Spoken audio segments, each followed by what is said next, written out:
Guys, അസ്സലാമു അലൈക്കും. ഇന്ന് ജൂൺ 29. ഇവനാണ് എൻ്റെ അനിയൻകുട്ടൻ നവീദ് റഹ്മാൻ. ഓൻക്കിന്ന് 5 വയസ്സ് തികയാണ്. എൻ്റെ 18ാമത്തെ ബർത്ത്ഡേക്ക് എനിക്ക് കിട്ടിയ ഏറ്റവും നല്ല ഗിഫ്റ്റാണ് ഇതാ ഈ ഇരിക്കുന്ന മുതലെന്ന് പറഞ്ഞിട്ടുണ്ടെങ്കിൽ. ചുരുക്കത്തിൽ നമ്മുടെ ഫാമിലിയിൽ അങ്ങനെ ആരുടെയും ബർത്ത്ഡേ പ്രത്യേകിച്ച് ആഘോഷമൊന്നും ആക്കാറില്ല. പക്ഷെ എൻ്റെ കഴിഞ്ഞ ബർത്ത്ഡേക്ക് ഫ്രണ്ട്സും കസിൻസും എല്ലാവരും കൂടി വന്നിട്ട് സർപ്രൈസ് ആയിട്ട് കേക്കൊക്കെ കട്ട് ചെയ്തത് കണ്ടപ്പം ആൾക്കും ഭയങ്കര പൂതി ആളുടെ ബർത്ത്ഡേക്കും കേക്ക് കട്ട് ചെയ്യണമെന്ന്. പറ്റില്ല എന്ന് പറഞ്ഞ് എൻ്റെ പരാതിയും പരിഭവമൊക്കെ പറഞ്ഞൊരു മൂലക്കെ ഇരിക്കായിരുന്നു. പിന്നെ നമ്മുടെ മൊത്തൊരു കാര്യം പറയുമ്പം അത് സാധിച്ചു കൊടുക്കാൻ പറ്റുമെങ്കിൽ സാധിച്ചു കൊടുക്കണമാണല്ലോ നമ്മളൊരു സന്തോഷം. അങ്ങനെ രാത്രി ഞാൻ അജുവിനെയും കൂട്ടി ഒരു കേക്ക് വാങ്ങാനായിട്ട് പോയി. പിറ്റേന്ന് ഞായറാഴ്ചയാണ്, കിട്ടിയില്ലെങ്കിലും ഒന്ന് മേടിച്ചിട്ട്. പക്ഷെ സർപ്രൈസ് കൊടുക്കാനുള്ള ആളും കൂടി വലിഞ്ഞു കയറുക വണ്ടിയിൽ വന്നിട്ടുണ്ടായിരുന്നു. പിന്നെ ഒരുവിധം ഞാൻ ഓലെ വേറെ കടയെ പറഞ്ഞയച്ചിട്ടാണ് സാധനം വാങ്ങി വന്നിട്ടുണ്ടായിരുന്നത്. നമുക്ക് ഈ രാത്രിയിൽ വേണം പരിപാടി സ്റ്റാർട്ട് ചെയ്യാനായിട്ട്. ഞാന് പെട്ടെന്ന് നടത്താന്ന് വിചാരിച്ചിട്ടാണ് പോയിട്ട് കേക്ക് വാങ്ങിയത്. അതാണെങ്കിൽ ആ ദജ്ജാല് കാണും ചെയ്തിക്കണ്. ഞാൻ ഫ്രിഡ്ജിൽ കൊണ്ടുപോയി വെച്ചത് ഓൻ കണ്ട്.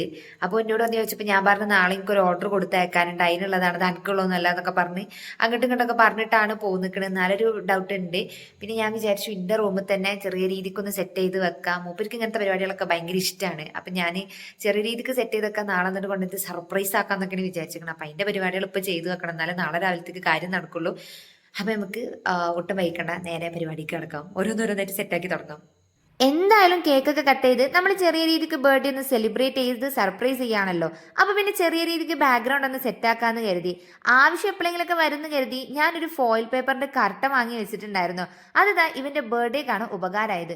എൻ്റെ റൂമിൽ തന്നെ ചെറിയ രീതിക്ക് ഈ ഒരു ഭാഗത്താണ് ഞാൻ എല്ലാം സെറ്റ് ചെയ്തിട്ടുള്ളത്. പിന്നെ 5ാമത്തെ വയസ്സായതുകൊണ്ട് അതിൻ്റെ ഒരു ഇതും, പിന്നെ 2 സൈഡിലും ചെറിയ രീതിക്ക് ഓരോ ബലൂണും തൂക്കിയിട്ടു. പിന്നെ ഇതാ അവൻ്റെ കുഞ്ഞുനാളിലെ കുറച്ച് ഫോട്ടോസ് എൻ്റെ ഡയറിയിൽ ഉണ്ടായിരുന്നു, അതൊക്കെ ഞാനങ്ങ് വെട്ടിയെടുത്തു. പെട്ടെന്നുള്ളൊരു തട്ടിക്കൂട്ടിലായതുകൊണ്ട് കുറച്ച് സാധനമൊന്നും വാങ്ങാൻ പറ്റിയില്ല. ബഡ്ജറ്റ് നമ്മുടെ കയ്യിൽ അത്ര ഇല്ലാത്തത് കൊണ്ട് ഞാൻ രാത്രി കുത്തിയിരുന്ന് A4 ഷീറ്റൊക്കെ കട്ട് ചെയ്തതാ ഇതുപോലെ ഹാപ്പി ബർത്ത്ഡേന്റെ മാലയൊക്കെ ഉണ്ടാക്കി വെച്ചു. പക്ഷെ അറബി അക്ഷരം പോലെ ഇങ്ങേ സൈഡിൽ നിന്നാണ് തുടങ്ങിയെന്ന് മാത്രം. പിന്നെ ഇതാ ഫോട്ടോസൊക്കെ കട്ട് ചെയ്ത് ഇതുപോലെ ഒന്ന് ഒട്ടിച്ച് സെറ്റ് ആക്കിയിട്ടുണ്ട്. കേക്കും മുറിച്ചു, ബാക്ക്ഗ്രൗണ്ട് സെറ്റായി. എന്തെങ്കിലുമൊക്കെ ഒരു കുഞ്ഞ് ഗിഫ്റ്റ് കൊടുക്കണ്ടേ. ആൾക്കൊരു മിഠായി ആണെങ്കിലും ഗിഫ്റ്റ് പേപ്പറിൽ പൊതിഞ്ഞു കൊടുത്താൽ അത് ഭയങ്കര സന്തോഷമാണ്. അപ്പം ഉപകാരമുള്ള ഒരു കുട്ടി ഗിഫ്റ്റും പിന്നെ ഇതാ ഞാൻ ഈ സൈഡിൽ ഇതുപോലെ ഒട്ടിച്ച് വെച്ചിട്ടുണ്ട് കേട്ടോ ആളുടെ ഫോട്ടോയും കാര്യങ്ങളൊക്കെ. പിന്നെ ഞാൻ കുറച്ച് ചോക്ലേറ്റ്സ് എനിക്ക് ഇഷ്ടപ്പെട്ടത് വാങ്ങാമെന്ന് വിചാരിച്ചു. ഈ നട്ടപ്പാതിരാക്ക് പോകാൻ പറ്റാത്തതും കൊണ്ട് ഞാനൊരു ലെറ്റർ എഴുതി അതിൻ്റെ കൂടെ പൈസയും കൂടി നൗറാൻ്റെ മദ്രസ ബാഗിൽ വെച്ച് കൊടുത്തിട്ടുണ്ട്. നാളെ രാവിലെ പോകുമ്പോൾ വാങ്ങിയിട്ട് വരാൻ പറഞ്ഞിട്ട്. പിന്നെ ഞാനിതാ ലാപ്ടോപ്പ് എടുത്തുകൊണ്ട് നേരെ മുറിയിൽ പോവാണ്. അവൻ്റെ കുറച്ച് വീഡിയോ സർപ്രൈസ് എന്ന് പറഞ്ഞാൽ ഓനക്ക് മാത്രമല്ല എല്ലാവർക്കും സർപ്രൈസ് ആയിരിക്കും. കാരണം ആരോടും ഞാനിതിനെ പറ്റി അങ്ങനെ പ്രത്യേകിച്ച് പറഞ്ഞിട്ടില്ല. ചെറിയ രീതിക്ക് കേക്കൊക്കെ ഒന്ന് കട്ട് ചെയ്യേണ്ടത് ഉമ്മാനൊന്ന് ഞാൻ സൂചിപ്പിച്ചിട്ടുണ്ടായിരുന്നു. അങ്ങനെ ഞാൻ വിളിച്ചിട്ട് പറഞ്ഞു എല്ലാവരും ഒന്ന് മേലക്ക് കയറി വന്നാണീന്ന്.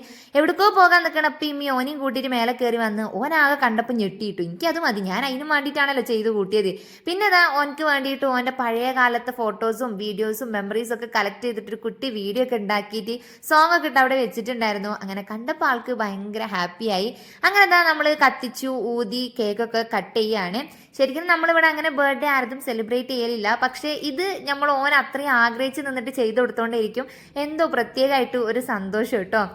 രാവിലെ എഴുന്നേറ്റിട്ട് ഉപ്പ ഒരു ഉമ്മ എടുത്തപ്പോൾ പറയണ്ടത് എനിക്ക് ഉമ്മ ഒന്നും വേണ്ട, എനിക്ക് ചെറുതായിട്ട് എന്തെങ്കിലും കേക്ക് വേണം കേട്ടോ പറഞ്ഞ്. പിന്നെ ഉമ്മാനോട് പറഞ്ഞ്, അതേപോലെ തന്നെ നൗറാകുമ്പോൾ ഓളോട് പറഞ്ഞ്. കഴിഞ്ഞ തവണ എൻ്റെ ബർത്ത്ഡേക്ക് ഫ്രണ്ട്സ് എല്ലാവരും കേക്ക് കൊണ്ട് വന്നപ്പം അത് കണ്ടിട്ട് അങ്ങോട്ടൊരു പൂതി മൂത്തതാണ്. ഞങ്ങളോടൊക്കെ വന്ന് ചോദിച്ചപ്പോൾ ഞങ്ങൾ പറഞ്ഞു ഇല്ല കേക്കൊന്നും നമ്മൾ കട്ട് ചെയ്യണില്ല, എന്നെ കൂട്ടാൻ കാട്ടുന്ന ആൾക്കാർ വരും, ബർത്ത്ഡേ ആയതുകൊണ്ട് നോല കൂടെ എന്നെ പറഞ്ഞേക്കാണ് എന്നൊക്കെ പറഞ്ഞ് അതിൻ്റെയൊക്കെ ഒരു വിഷമത്തിലും സങ്കടത്തിലും ഇരിക്കുന്നു മൂപ്പര്. അവസാനം അപ്പാനോട് ഇട്ട് പറഞ്ഞു എന്തെങ്കിലുമൊക്കെ ഒന്ന് വാങ്ങിത്തരുമോ ബർത്ത്ഡേ ആയിട്ട് എന്ന്. അപ്പം പറഞ്ഞ് ഏയ് ഒന്നും വാങ്ങിത്തരില്ല എന്ന്. അതിൻ്റെ ഭയങ്കര വിഷമത്തിൽ ഇരുന്നുകൊണ്ട് നിൽക്കുമ്പോഴാണ് നമ്മൾ കൂട്ടിക്കൊണ്ട് ഇതൊക്കെ കൊടുക്കുന്നത്. അപ്പം ആൾക്ക് നല്ല സന്തോഷമായി. പിന്നെ ഞാൻ ചെറിയ രീതിക്ക് ഇന്നെ കൊണ്ടാവണ പോലെ ഒരു ഗിഫ്റ്റും സെറ്റാക്കിയിട്ടുണ്ട്. ഞാൻ പ്രതീക്ഷിക്കാതെ ചെയ്തു കൂട്ടിയതായതുകൊണ്ട് മൊത്തത്തിലൊന്നും സെറ്റ് ചെയ്താൻ പറ്റിയില്ലെങ്കിൽ കുറേയൊക്കെ ഞാൻ സെറ്റ് ചെയ്തു. രാത്രി ഇരുന്നിട്ട് നമ്മൾ വീഡിയോ ഒക്കെ ക്രിയേറ്റ് ചെയ്തിട്ടുണ്ടായിരുന്നു. കണ്ടപ്പോൾ പറയണത് ഞാനല്ലോ ഇതൊക്കെ നൗറായിരിക്കും, ഞാൻ പെൺകുട്ടിയല്ലല്ലോ ഈ പെൺകുട്ടികളെ ഡ്രസ്സ് ഇട്ട് നിൽക്കാനെന്നുള്ളത്. അങ്ങനെ ഞാനിതാ ഓനക്ക് വേണ്ടിയിട്ട് ഒരു 2 പെൻസിലും പിന്നെ റബ്ബറും എറേസറും കട്ടറും പെന്നും കളറും കുറച്ച് മിഠായിയും ചോക്ലേറ്റ് ഒക്കെ ആയിട്ട് ചെറിയ രീതിക്ക് ഒരു ഗിഫ്റ്റ് ഞാൻ സെറ്റ് ചെയ്ത് കൊടുത്തു. എപ്പോഴും കുട്ടികൾക്ക് ഗിഫ്റ്റ് കൊടുക്കുന്ന സമയത്ത് ഉപകാരമുള്ള എന്തെങ്കിലും കൊടുക്കണം. കുറേ മിഠായി വാങ്ങി കൊടുത്തോണ്ടൊരു കാര്യമില്ലല്ലോ. ഇഷ്ടത്തിന് 2, 3, 4, 5 ചോക്ലേറ്റ് ഞാൻ വാങ്ങിക്കൊടുത്തു. ഇതൊക്കെ ഇപ്പോൾ എനിക്ക് സ്കൂൾ തുറന്നുകൊണ്ട് ഭയങ്കര ഉപകാരമുള്ള ഒരു സാധനം തന്നെയാണ്. പിന്നെ ടോയ്സ് വാങ്ങിക്കൊടുക്കാത്ത എന്താണെന്ന് വെച്ചിട്ടുണ്ടെങ്കിൽ ഉപ്പച്ചി എല്ലാ ആഴ്ചയും വരുമ്പം എന്തെങ്കിലുമൊക്കെ ഒരു ടോയ്സ് ആയിട്ട് കൊണ്ടുവന്ന് കൊടുക്കും. ഇപ്പോൾ ടോയ്സ് കൊണ്ട് വീട്ടിൽ തല്ലാണ്. അവിടെ ഇവിടെയൊക്കെ ഒരതി അങ്ങോട്ടും ഇങ്ങോട്ടൊക്കെ ആക്കി നശിപ്പിച്ച് നാറാണക്കല്ലാക്കിയിട്ടാണ് നടക്കുന്നത്. അതുകൊണ്ട് പിന്നെ ഞാൻ ടോയ്സ് വാങ്ങിക്കൊടുത്തില്ല. കുറേ ആയിട്ടുള്ള സാധനം വാങ്ങിക്കൊടുത്തിട്ട് പിന്നെ എന്തിനാ നശിപ്പിക്കണമെന്ന് വിചാരിച്ചു. പിന്നെ ഹെവി ആയിട്ട് എന്തെങ്കിലും വാങ്ങിക്കൊടുക്കാനുള്ള ബഡ്ജറ്റ് നമ്മളെ കയ്യിലില്ല. ഉള്ള ബഡ്ജറ്റ് വെച്ചിട്ടാണല്ലോ നമ്മൾ ഇതൊക്കെ കൂടി ചെയ്തു വെച്ചിട്ടുണ്ടായിരുന്നത്.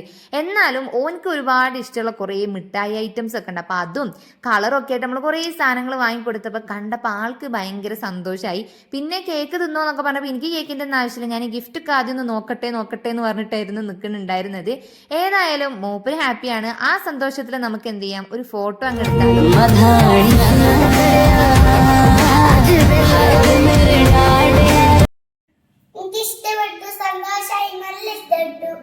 എന്തൊക്കെ ഗിഫ്റ്റാ കിട്ടിയത്? ആദ്യം കിട്ടിയ ഒരു ലേസും ഒരു പെൻസിലും 2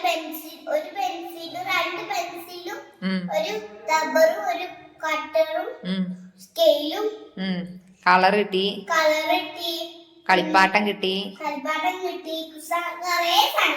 താത്ത കൊറേ മുട്ടായി ഉണ്ട് തന്നെ.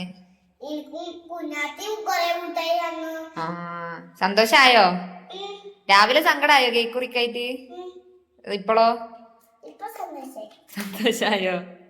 എന്നൊരു ഫ്ലൈങ്സ് അടിക്കണം, അങ്ങനെ അടിക്കാം. ഇനിയിപ്പോ എന്താ എനിക്ക് വേണ്ടത്, ബലൂണോ? ഇനി അവനക്ക് അവസാനമായിട്ട് ആ ബലൂണും കൂടി വേണമെന്നാണ് പറയുന്നത്. നമുക്ക് അതും കൂടി പറിച്ചു കൊടുക്കാം. അങ്ങനെ ബർത്ത്ഡേ ബോയ് സന്തോഷാവട്ടെ. അപ്പൊ അങ്ങനെ ബർത്ത്ഡേ ബോയ്ക്ക് സന്തോഷമായി എന്നാണ് പറയുന്നത്. നമുക്ക് ഇനി ഈ 2 ബലൂണും കൂടി പറിച്ചു കൊടുത്താൽ അവൻ ഹാപ്പിയാണ്. എത്ര വയസ്സായി പറഞ്ഞു കൊടുക്ക്? 5 വയസ്സായി. 5 വയസ്സായി. ബർത്ത്ഡേ വിഷ് പറയണം, പറയും എല്ലാവരോടും ഹാപ്പി ബർത്ത്ഡേ പറയണം, പറയും എല്ലാവർക്കും ഹാപ്പി ബർത്ത്ഡേ പറയണം. അപ്പൊ എത്ര ഉള്ളൂ. Bye bye, see you. അത്തമ്മേ.